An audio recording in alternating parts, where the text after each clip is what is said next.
I have my own business in pet care. I'm a dog trainer, and I am $300,000 in debt. From what? So my question is, do I focus on expanding the business, hiring, and trying to be able to make the business self-running so I could be as present of a dad as possible, or focus on paying off debts? Is the debt business debt? Is it from you building this business? Is that where it came from? Yes, that's where it came from, most of it. How explain? Is it why does it take $300,000 to train a dog? Yeah.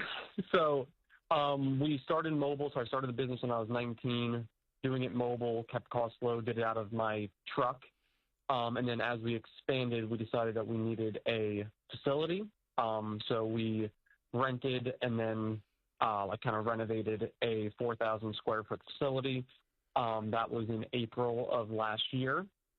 So I took a home equity line of credit loan from my dad, which I know now from listening to you guys is a no-no.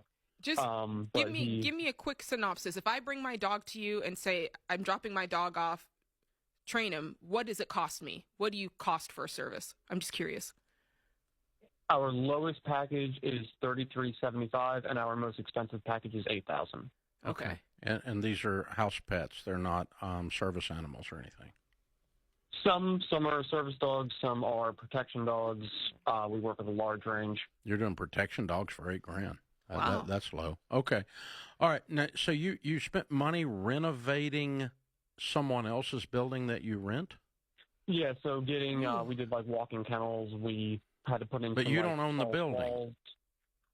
No, it's a rental. Okay. So where's you spent $300,000 on someone else's building? So the home equity line of credit, the total of it was $225,000. Mm-hmm. And then we used some of that to do employee salaries when we first moved in. We had a lot of that for renovations, and then also into marketing. Then we have $30,000 for a van that we use. So are you profitable? Yeah. So last year we did $300,000 in sales. 40,000 of that was profit for our first year. So do I focus on expanding the business? No. Hiring, no. Okay. You need to make some money with all this money you've spent. Mm-hmm. Like, you need to double your revenues with your existing facilities and your stupid $30,000 van that you did not need. Mm-hmm. You have never seen anything you wanted that you didn't go buy it. Stop it. You're going to run yourself out of business so fast it's unbelievable. Ramsey Solutions has grown from a card table in my living room to a $300 million business, and we've never borrowed a dime. 100% of our growth has been funded by profits. A little bit, and a little bit, and a little bit, and a little bit, and a little bit, and a little bit. And so now you've invested leasehold improvements in someone else's building. What's the length of the lease you have? It's 5 years. At the end of 5 years, all that money's gone if that guy wants you out.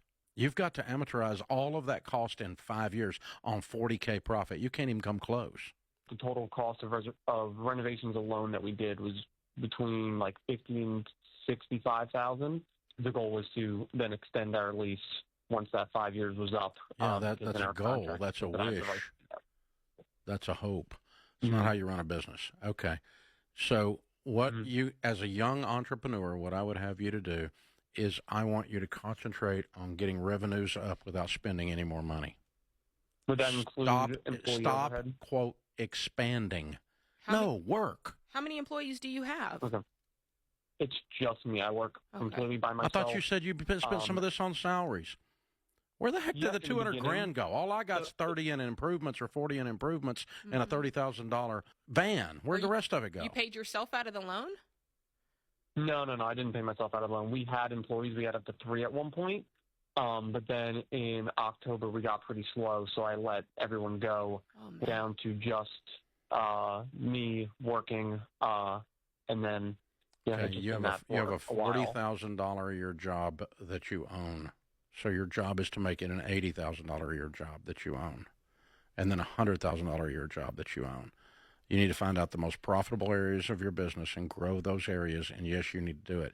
As far as you being at home with the baby, fathers, since time has begun, have gotten up and gone to work, and babies have survived.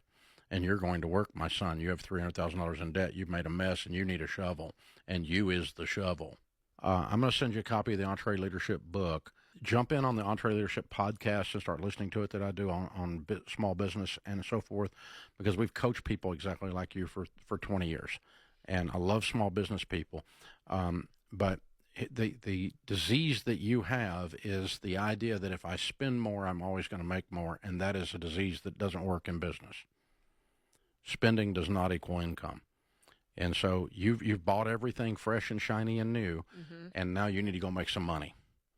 And you probably ought to dump the $30,000 van and get rid of it and get some of the money back towards your dad. Anything you can get rid of and still operate the business and get money back towards your dad. I want you to concentrate on making money, not spending money. And quit telling yourself you just need one more marketing plan or you need one more purchase for this to break through. In business, if you are not the secret sauce, you're screwed. The other stuff around the dog training is window dressing. Your ability to look at an animal and teach it to behave is the secret sauce. And your ability to teach other people to do that work for you is the secret sauce. It is not whether you have a van, and it's not whether you have a rental property with a kennel in it. It's your ability to do your job. And so if you'll go do that and make a bunch of money, you're going to be a great dad financially, and you're going to be fine. But you got a lot of work to do, and it's not unusual for a young dad to be working. It's not a bad thing.